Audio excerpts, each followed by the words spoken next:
कि कंसिस्टेंसी। आप अगर दिन में कई बार हमसे सवाल पूछते हैं कि आप कितने घंटे पढ़ाई करते हैं, तो देखिए घंटे मैटर नहीं करते।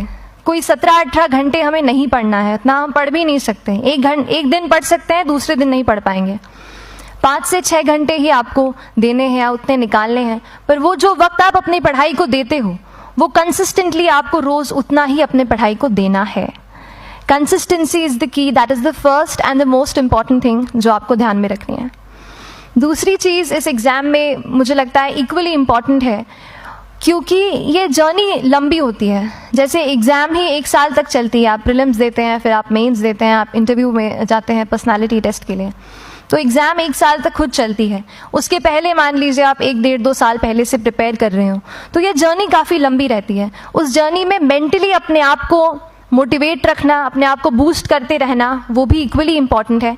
और इसीलिए अपने आप पर भरोसा बेहद ज़रूरी है। You need to have a faith in yourself कि अगर आपने इसमें कदम रखा है, अगर आपने सोचा है कि आप सिविल सर्विस एग्जाम देना चाहते हैं और देंगे, तो आपको ये ठान के उसमें जाना है कि हाँ मैं ये कर सकता या कर सकती हूँ। ये एक अपना मोटिवेशन, अपने साथ एक फेथ, बिलीफ अपने ऊपर आपको हमेशा रखना है। तो whenever you are managing those things together, focus on planning। किस तरीके से आप एक माइक्रो प्लान बनाएं, अपना डेली एक प्लान बनाएं, वीकली टारगेट सेट करें और एक ब्रॉड विजन दिमाग में रखें कि ब्रॉडली आप मंथ्स में क्या कवर करने वाले हैं।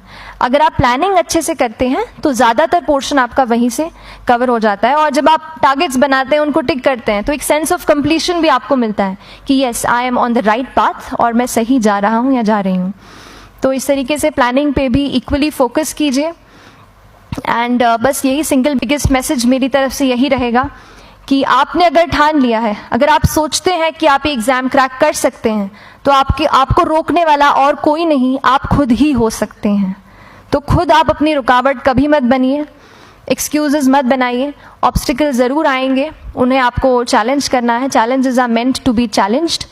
तो सही तरीके से अपने ऑब्स्टिकल्स को हैंडल कीजिए। और इस एग्ज़ाम में अगर आप सही स्ट्रैटेजी रखते हैं तो आप अपने एक अटेम्प्ट में ही इसको क्रैक कर सकते हैं। एंड एनीवेज आप जो भी अटेम्प्ट नेक्स्ट रखते हैं, दिल में यही रखिएगा कि जो ये मेरा नेक्स्ट अटेम्प्ट होने वाला है, ये मेरा बेस्ट अटेम्प्ट होने वाला है। कभी भी इस एग्ज़ाम को हाफ हार्टेडली मत दीजिए कि चलो दे के देखता हूँ कैसा है पैटर्न का एग्ज़ाम का। अगर एग्ज़ाम का पैटर्न देखना है ना, तो घर पे 3 घंटा टाइम लगा के एग्ज़ाम दे दो। बस केवल पैटर्न देखने के लिए एग्ज़ाम अटेम्प्ट मत कीजिए। जब आप एग्जामिनेशन हॉल में जा रहे हैं या कोई अटेम्प्ट आपने सेट किया है, तो अपना सब कुछ उस एग्ज़ाम को दीजिए, अपना टाइम, एनर्जी, फोकस, जितना भी करेक्ट आप उसमें पॉजिटिविटी डाल सकते हैं उसको दीजिए। एंड पूरी तैयारी के साथ ही इस पेपर को दीजिए। And I am sure that you will succeed. So till then, all the very best to you and good luck. Thank you so much.